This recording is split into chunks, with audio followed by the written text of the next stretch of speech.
Do you think that in this upcoming Ravens game, if the 49ers win and Brock plays good, he could lock that up? Or do you think that it's still a debate?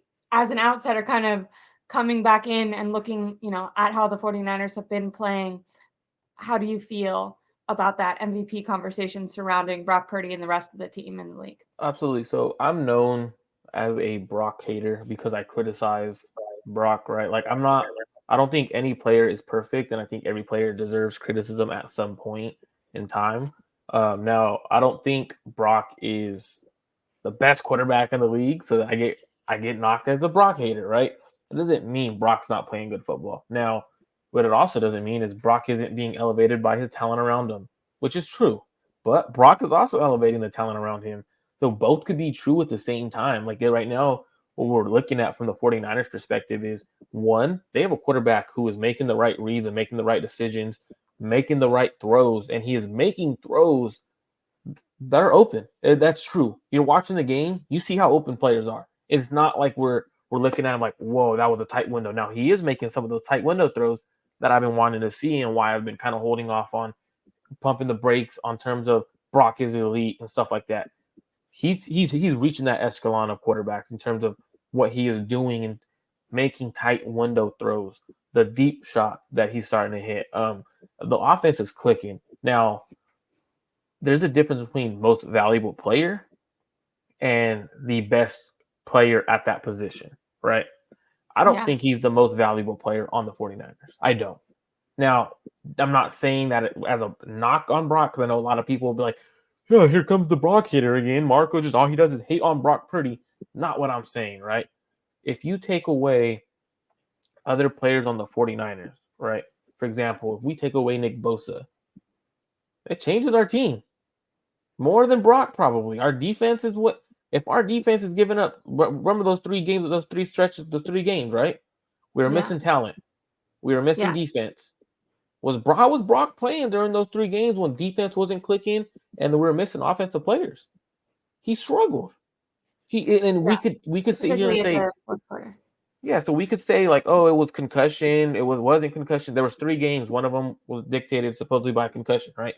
So looking at it, I don't think Brock is necessarily the MVP of the 49ers. And what that means is when you're the MVP, you have to be the MVP of your team. That's just my opinion.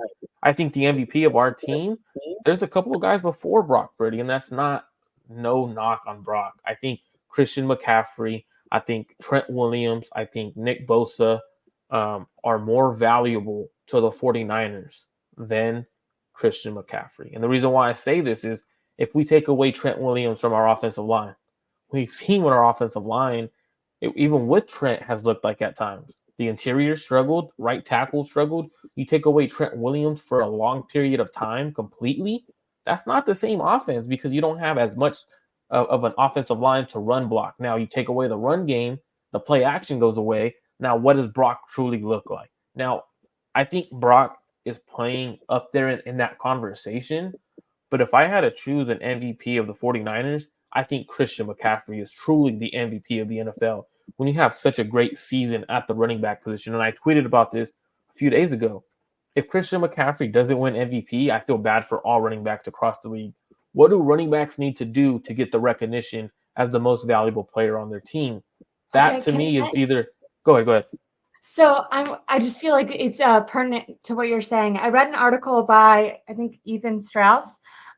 He normally talks about basketball, but I saw an article get retweeted of his, and I read it, and he kind of talked about like I feel like the MVP conversation is such an interesting discussion because what you're doing right now is you're talking about the player one that maybe is the best player on the 49 like on their individual team, who's the best player on their individual team.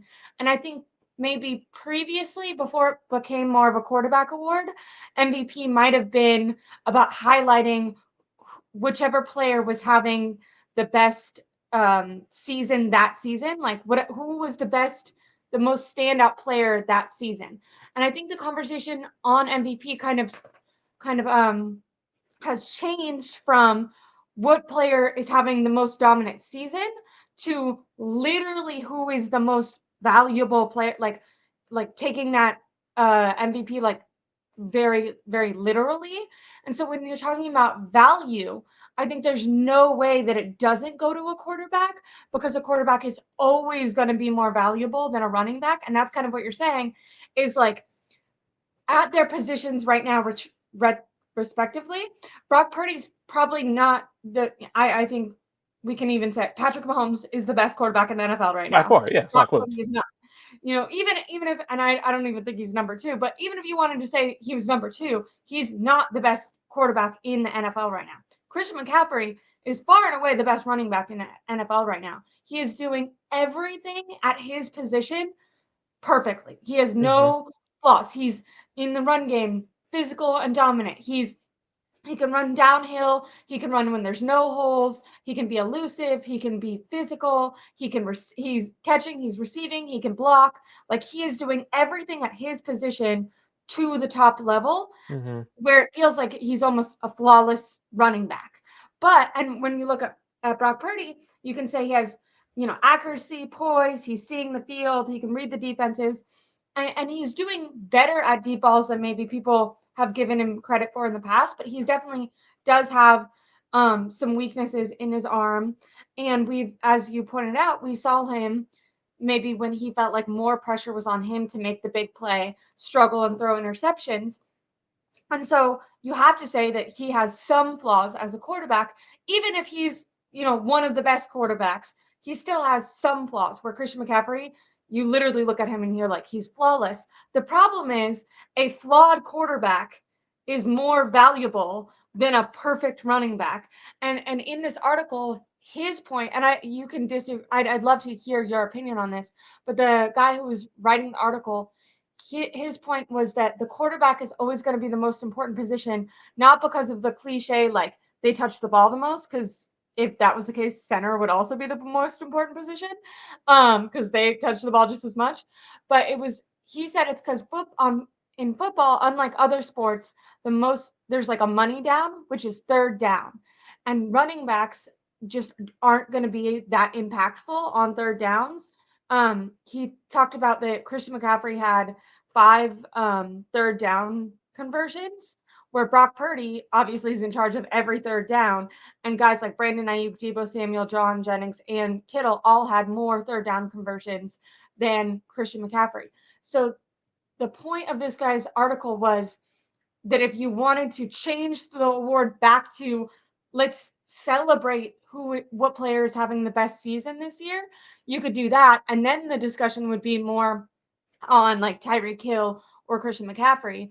But if you were going for if you were taking the definition more literally, that it would have to go to a quarterback, and in that way, it would probably go to Mahomes. But if the idea is like we can't just give it to Mahomes every year, then it would make sense for Brock Purdy to win, because third downs are so important.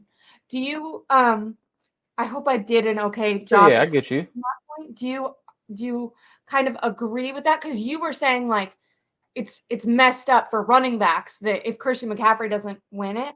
And I guess this guy's point was the reason that running backs like get paid less, get all that, is because they're just inherently less valuable, even when they're the best. So first question I would ask this guy. I don't know who he is or what. I did see the article you sent me. I believe his name was Ethan Strauss. Don't know him. Don't never seen anything he does. But the first question I would ask him is, how many of those third down conversions by guys like Juwan Jennings, Brandon Ayuk, Deebo Samuel, George Kittle that Brock Purdy threw to, how many of those times was Christian McCaffrey on the field motioning out when they do a lot of things? How many times was he running routes in these situations? Because a lot of times what happens is people don't realize the gravitational pull that Christian McCaffrey has when he motions out and he does his little shift. You know how Kyle has him where he's facing the line of scrimmage and he's shifting slowly, and the ball snapped at the same time.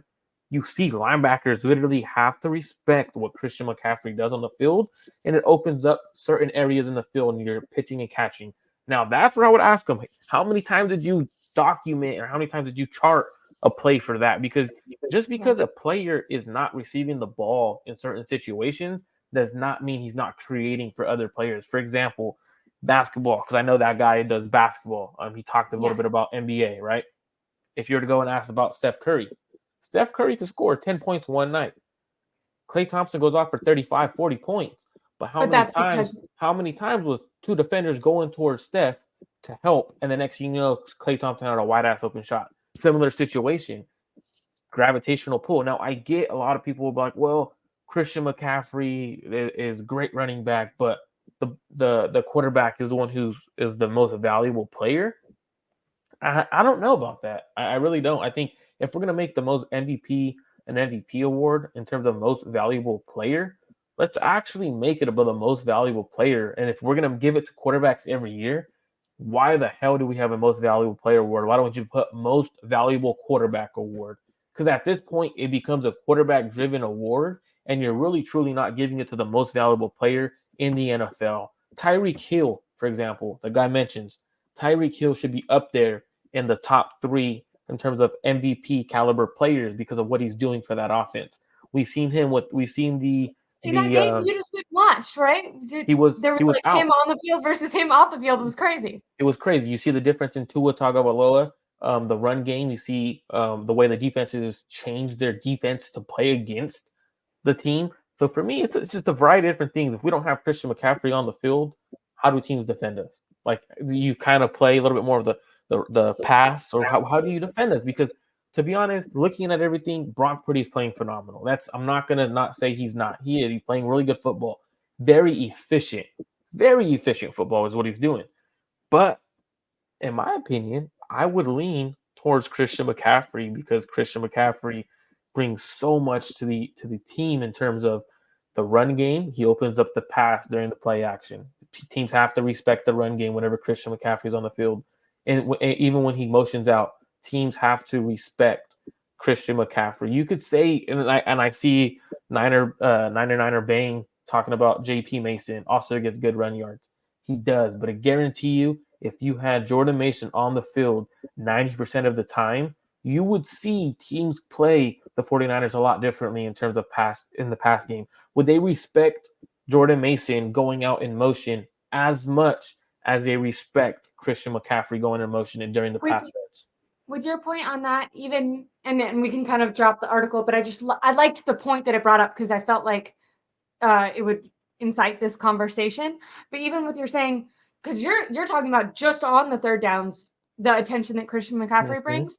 But in the article, he even talked about although third down is the most important, according to him, like from his perspective, in like the most important running down, he talked about the 49ers being one of the lowest teams to face third downs. And he said that is because of Christian McCaffrey is keeping them out of those third down situations because he's always like, sometimes he can be down the field, but most of the time he's just a dump off option on those plays. And because he's had that amazing chemistry with Brock Purdy where when something's not opening up, they can kind of communicate with each other on the fly.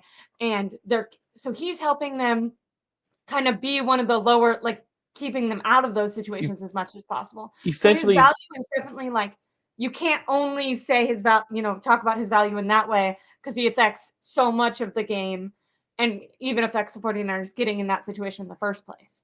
Absolutely. So. And when you look at it, I would even argue that the most important down in football is first down. When you have a positive play on first down, you're more likely to sustain drives. You're more likely because now if you have a second, let's say you have a first down, right? Especially for the 49ers, right? Like, I don't mean to interrupt her, but I feel like it must have been a couple of weeks ago when they were finally getting back in their rhythm where we were seeing that every time that their first down was successful, you felt like they were going to score a touchdown. It was like 2 or 3 games ago where literally they had 6 touchdowns in a row on offensive possessions. And the only times that they weren't scoring touchdowns was when on first down they had a penalty or a negative play. Some sort of negative play. Like you saw them getting flustered. Luckily, I will say, I feel like in the last 2 games, they've kind of started to overcome that where they can be kind of down and come back. But for this 49ers team specifically, maybe, like I said, not the last 2 games, but when we look at the season as a whole, that first down has been really important in their momentum going forward. And you could kind of look at how they did on first down and say, okay, this is going to be a good drive or it's going to be a bad drive. We could actually correlate it to the whole NFL, though, Ashley, because when you look at it, right, like, for example, statistics are super important in the NFL, right? If you have okay, for example, first and 10, right? You gain 3 to 4 yards. Your next play for 2nd and 5 or 2nd and 6 is much different than a 2nd and 10, right? 2nd and 10, most defenses are like, okay, boom, it's a passing situation. They need to get 10 yards within the next 2 plays. Passing situation. Now you can send a blitz. You can do a lot of other different coverages. It allows you to do many different things when it's a 2nd and 10 versus a 2nd and 5. You can run the ball again on 2nd and 5. So reality is first down is very important. And when you have Christian McCaffrey picking up 5 yards on first down, you're in a situation for a coach to pick you apart because they're averaging in the run game 5 yards a pop. Now I don't have to worry. I could go play action. I could rip you apart play action wise. I do see 99 Bang talk about, well, look what Sam Darnold did in 3 plays. Well, let me also say, did the 49ers game plan for Sam Darnold, or did a game plan for Brock Purdy? Did Kyle Shanahan have a script ready to bring in a quarterback off the bench, ready in the heat of the moment? No. If you have a game plan for a quarterback, it's a much different situation. Your game calls in that situation would be much different for Brock Purdy, for Sam Darnold, for Patrick Mahomes, for any quarterback. You have a different game plan. And that's why coming off the bench, you saw that. It's not because Sam Darnold can't do it. It's because they're in that situation. Your game plan and your play calls were already so in rhythm for Brock Purdy. Come in, you have to figure out a rhythm with the new player. It's not because, oh my God, that quarterback sucks. That quarterback's great. Not how it works, to be honest with you. Yeah. We'll move past this a little bit. I do want to say, like, this is my dad, but he said no, Brock Purdy didn't do anything in those 3 games he lost. Dad, yes, he did. I mean, I think aside from the Browns game, he actually played fairly well in the majority of those games up until the final quarter, which obviously, if you're grading, I think you and I talked about this. It's like the end of a math test. You give more points to the word problems at the end versus throughout the whole test. But I mean, I don't, and even in that article, he said this is kind of what sucks about the transition from the MVP award being celebrating a player in the league that's having the best season to this, because now it's like, even though it creates for fun discussions, it kind of like you almost have to put down a different player in order to highlight. You have to say, like, well, Brock Purdy actually isn't that responsible for wins in order to make the case that Christian McCaffrey is, instead of just being like, hey, Tyreek Hill is having literally a historic season. You know what I mean? Yeah. So it does kind of suck that it feels like sometimes it's gone from like an award about an appreciation for like a historic player that season to now like debating. I mean, people are even saying and Lamar's been an incredible quarterback, but so far he hasn't really been in the MVP discussion this year. And all of a sudden, since Dak Prescott really isn't in the running, people are saying, okay, well, if Lamar, like, it feels so week to week now that it's more of a quarterback award, because now it feels like, okay, well, if Lamar beats the 49ers, then he'll probably be the MVP. So yeah. So if you look at it, because what happens is when you make it a quarterback award, right, is essentially you have extreme recency bias, right? So, like, for example, whatever happens from here on out, every other game doesn't matter for a lot of people. Like, well, I don't care. We're at the end of the season. You're a playoff team. You got to be beating these playoff teams or these really good defenses. If not, if you could throw 25 touchdowns before this, if you throw 2 touchdowns the remaining of the season and you're in the top 5 category in terms of touchdowns, voters aren't going to care. They're going to remember the last 5 games of the season. How did you finish? How did you finish those last 5 games of the season? And that's the most important thing. I know we have other topics to get to, so I'll let you go ahead and roll into the next ones, because we can sit here and talk about the